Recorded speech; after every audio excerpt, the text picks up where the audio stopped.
CNN. A CNN crew was arrested while giving a live television report Friday morning in Minneapolis, and then released about an hour later, as the crew covered ongoing protests over the death in police custody of George Floyd. State police detained CNN correspondent Omar Jimenez, his producer and his photojournalist shortly after 5 a.m. Central Time, 6 a.m. Eastern Time, as Jimenez was reporting live from a street south of downtown, near where a police precinct building was earlier set ablaze.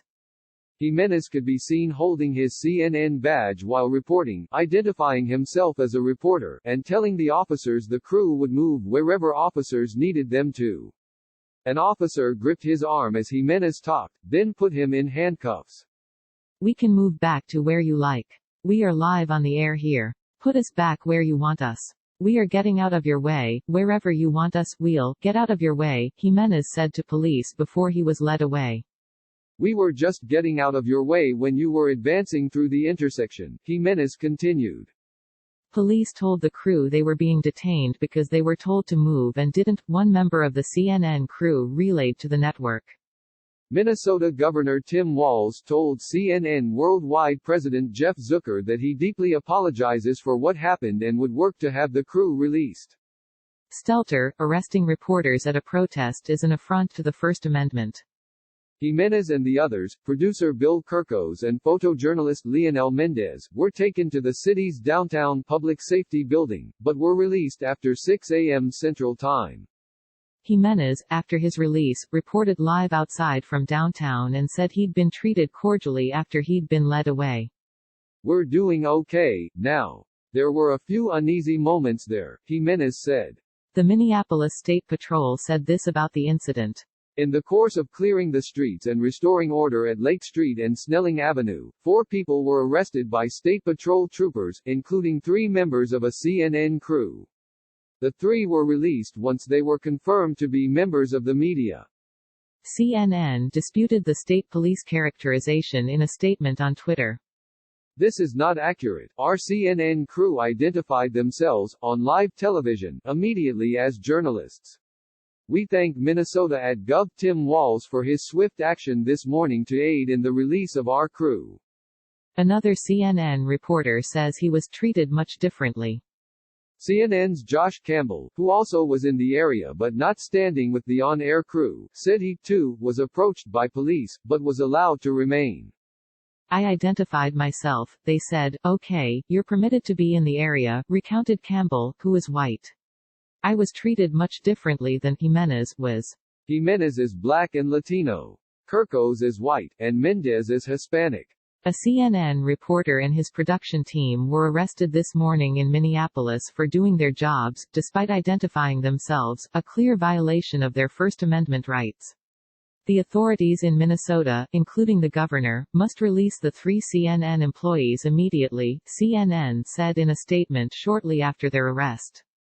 Former Philadelphia Police Commissioner Charles Ramsey, a CNN law enforcement analyst, said the arrest made no sense. "State police are going to have a lot to answer for this arrest here," Ramsey said. "Jimenez is standing there, you can see his credential. Just move him where you want to be. They should have a designated media area, and just tell them to move to that area." The crew's arrest is a counterpoint, CNN political analyst Bakari Sellers said, to anyone who says, all you have to do is comply, all you have to do is use your nice inside voice, and the police will leave you alone. "We have a white reporter on the ground, and we have a brown reporter on the ground. They are a block apart. The brown reporter is arrested and the white reporter is telling us what's happening," Sellers said. "We saw a reporter who is educated, who is brown, who is doing his job better than anybody, who was in harm's way, letting the American people see what's going on the ground. He complied. He said he would move. ... You almost have to laugh not to just be furious."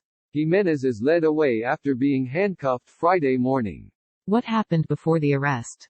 Hours before the CNN crew's arrest, crowds charged over a fence and threw firecrackers at the 3rd Precinct building overnight. Minneapolis police officers deserted the building, which eventually was set ablaze. More fires burned, including at a 4-story building that had contained restaurants and an event space down the street from the precinct. Police appeared to have abandoned the area for hours. Crowds had thinned, though some people still were throwing things into the burning four-story building, Jimenez reported around 4:30 a.m. Central Time. Right before 5 a.m. Central Time, more than 100 state police officers in body armor and riot gear arrived in the area. Firefighters also arrived, spraying water on the burning commercial building. Intermittently, an officer told people over a loudspeaker to disperse immediately or face arrest. By the time Jimenez was reporting live shortly after 5 a.m. Central Time, troopers were advancing down the street where Jimenez was standing. The troopers soon approached the three-person crew while moving in to arrest a fourth person behind them. After the crew was detained, Mendez's camera was set on the ground and continued to transmit live images. Journalists assert First Amendment rights to press freedom when covering protests in public spaces, and infringements are relatively rare in the United States. Numerous journalists were detained while covering protests in Ferguson, Missouri, in 2014. At the time, the American Society of News Editors called it a top-down effort to restrict First Amendment rights. The arrests wound up being embarrassing for the police, and 4 of the journalists sued St. Louis County. In a settlement deal in 2016, the county agreed to adopt policy changes that will address the issues raised by this lawsuit. Since then, researchers at the U.S. Press Freedom Tracker have counted a handful of other cases of journalists taken into custody while covering protests.